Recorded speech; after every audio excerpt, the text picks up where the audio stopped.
Hello again, and welcome to another episode of the Weekly Waypoint. I'm trying to be less overzealous in my introductions because I think it's very artificial and it puts some people off. At least that's some advice I received recently, not specifically to me, but just in general. So hopefully, let me know if you want the old intro back, but I don't know, maybe I should just try and be more natural with things. This right here do be an episode of Halo Reach. I said episode, I meant to say match. That's extremely embarrassing for me, please don't ever bring it up again. Speaking of embarrassing, I made the very inadvisable decision to record the first match of Halo I played in, well, I don't know, I played some matches about a week or two ago, but Halo is definitely one of those games which has a rhythm to it, and you can't, unless you play a lot of Halo in your lifetime, just grasp the rhythm of it in your first match. And therefore your first match is always just going to be a bit shit. Or maybe that's just a me thing, maybe I just suck at Halo.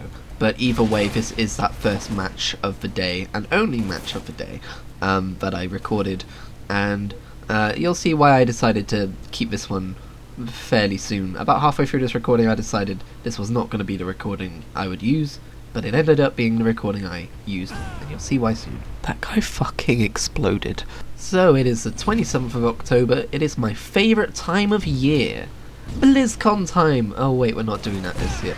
No, October, autumn, and Halloween, which I'm sure I've talked about ad infinitum in other episodes or in some blog posts somewhere or on a podcast. I talk about a lot of shit in a lot of places. You can't expect me to keep it all straight in my head. I just brought it up because hot damn do I love this time of year. Did I mention that yet? I love this time of year. It's crazy to think that just 2 weeks from now, barring nothing else goes wrong, I will have the Xbox Series S.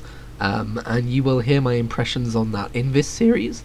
And for more, oh my god, I've still got gunk in my throat, I'm sorry. For more in-depth, well thought out takes, well, I guess I'm not necessarily going to be critically reviewing the damn console, but I do have a series which I think I've mentioned on here before called my Xbox All Access Adventure, which is starting up on December 10th, and we'll be talking about the last month worth of Game Pass games, or games with gold games I have been playing. And I know what you're thinking. You're thinking, Christian, your attention span is notoriously all over the place. What if you straight up don't play your Xbox for a whole month because you're just playing World of Warcraft all the time, or a new Pokémon games come out, or you're just playing loads of different PlayStation 4 games? Well, I will talk about that in that month's blog post. That is what I have told myself. We will see how it pans out.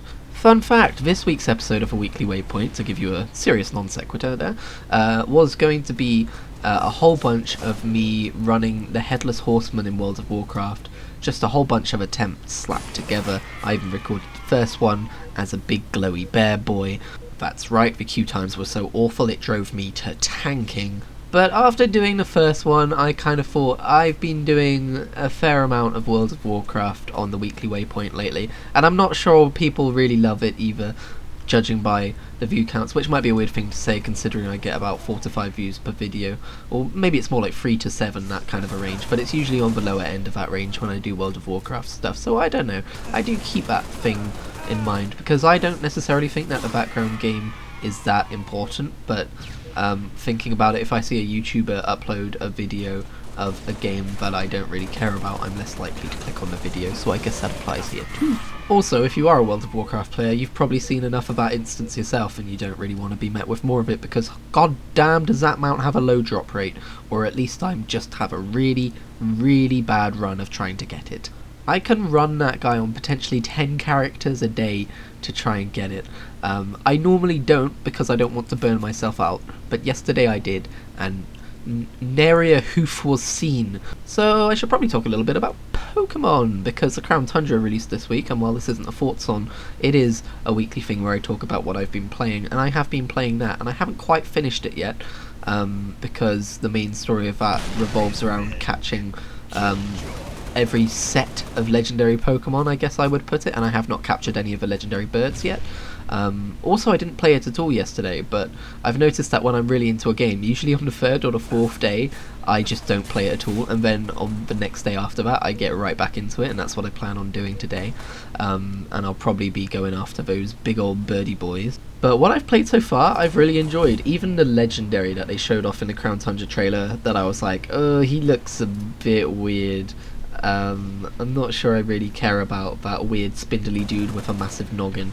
Turns out the story around him was pretty cool, I'll give him that. I've really enjoyed my time with that DLC so far. I love everything about legendary Pokemon. They might be my favourite aspect of a franchise, of just like, you know, I mean, you know me, I love shonen anime, so anything that's over the top and has a badass backstory or anything like that is gonna be cool to me. I'm also considering, because now that I've finished The Legend of Korra, I need something new to watch. I'm considering trying to get into the Pokemon anime, but I don't know, because there's zero character development. But you do see a whole bunch more lore on the actual Pokemon. Like, Tyrant is one of my favourite Pokemon, and that's purely because that's one of the few Pokemon anime episodes I've actually seen, was the one that he was in. I was like, oh, this boy's a pretty cool dino boy. I never really appreciated him in, I think he's Pokemon X and Y, right? I never really appreciated him in those games before, but I really liked seeing him in that anime, so maybe I will try and track down somewhere where I can watch episodes of the anime. I know Netflix has the start and the end of Pokemon, but it doesn't have the middle bits now, does it? I'm also wondering if the manga's any good, but that's a whole other kettle of fish, isn't it? That saying always concerned me. Why are you putting fish in a kettle? Who would do such a dastardly thing? Please do not turn the kettle on. Speaking of franchises that I have a pretty much constant love for, but are either relevant or not at certain points in my life, whether I'm partaking in it or not, Doctor Who. I've decided, well, now that I've finished watching The Legend of Korra, it's not something that I'm just going to be watching outright, but I have been doing a rewatch of Peter Capaldi's run for about a year now, and I'm 4 episodes in. That's about 1 episode every 3 months for those of you keeping count, and the 4th episode was one I watched last night. It was Listen. It was an episode where they talk about that feeling of something watching you in the dark. I saw it at 2 AM. That was not a good idea. If you listen to Pictures Without Pictures, my podcast I do with Reese, you will have gathered by now that I am easily spooked. So it's kind of weird that I love Halloween that much, isn't it? Well, there you go, a contradiction of nature.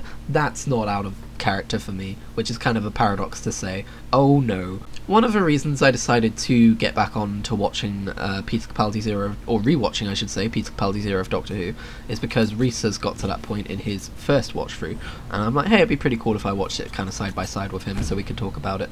Not in any kind of content creating way, just as friends, soz. But also, another reason was I decided, so you know that playlist I Never Shut Up About, where I put loads of soundtracks in, from movies and games and TV shows and all of that. I've decided to make a similar playlist, but it's just of my favourite scenes. In fact, I'm making 2 playlists for shows and for movies, because I think the movie ones will be slightly less spoilerific when you're scrolling through them.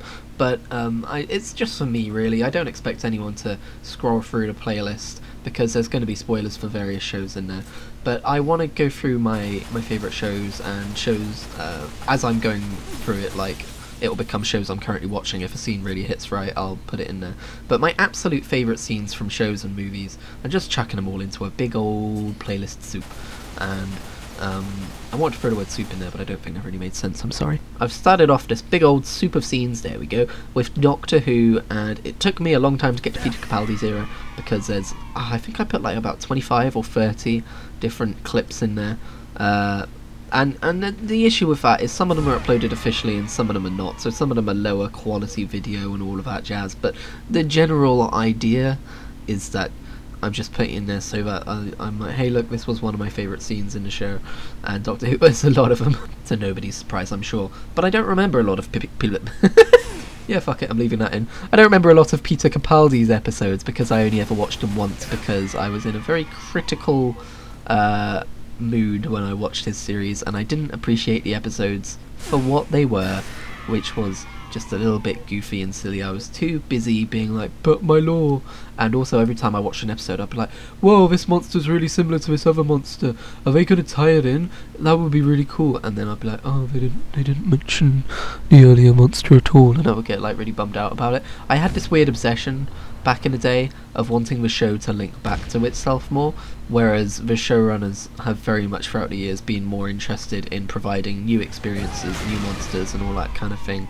So yeah, I think I'll enjoy Peter Capaldi's run as the Doctor the second time around, and I've told Reese as well, don't get super critical when you're watching it, just enjoy the ride, because that's the way to really enjoy Peter Capaldi Doctor Who, I think. He had some really good scenes and some really good episodes. but he also had quite a lot of stinkers, and they were not his fault, but boy are they tough to watch. What else have I been doing this week? I mean, I already talked about World of Warcraft, but I was talking about a Halloween event. I can talk about it again to say that I've been leveling alts, as I think everyone who is currently playing World of Warcraft is doing, unless they're a new time player, because, I mean, come on, that's what the pre-patch is all about. Get on the program. With the program, Christian. The script said with the program. But yeah, I've got my rogue, my Void Elf rogue, Veladara, who's basically a high elf. I was like, sure, why not? I've never cared about the whole high elf argument, but I might as well make one now that we can. And she's a Void/high elf rogue doing Northrend content where I'm reading all of the quest text and doing all of the quests. I also have Erendel, who was my Void Elf Death Knight, who I was leveling a bit before the pre-patch, and he doesn't really care about the quest text. I'm just leveling him up. That also happens to be through Northrend. Actually, no, wait, I'm lying. I took him to Legion, and I am kind of caring about the quest text because I'm reading the Death Knight Order Hall stuff because it'll probably be relevant to Shadowlands, at least a little bit. I also made a quote-unquote co-op character that is basically just a character that I only level with Reese. A Pandaren monk called Zhao Lei, and I... partially inspired by the Legend of Korra. She wasn't supposed to sound like the name Julie, but that's just kind of how that worked out. Yeah, I notoriously hate the Pandaren male models. They're just too wobbly for most of the armor sets that they're put into. It looks weird. But then I remembered that female Pandarans exist and they can be blue now, and she's amazing and I love her very much. Most recently I created my character Rindlebrook, who is a female Kultiran shaman, who I've actually written about 700 words of backstory for. You may remember that I did a whole thing where I was writing backstories for my characters a couple of years ago, and I've decided to just have a Total RP free add-on downloaded, and I'm going to paste, or first I'm going to read through and update those ones that I did, but then I'm going to paste their backstories into that, just so that if someone's running around they can be like, oh hey, this guy kind of solo RPs his character's backstory, so that's kind of cool.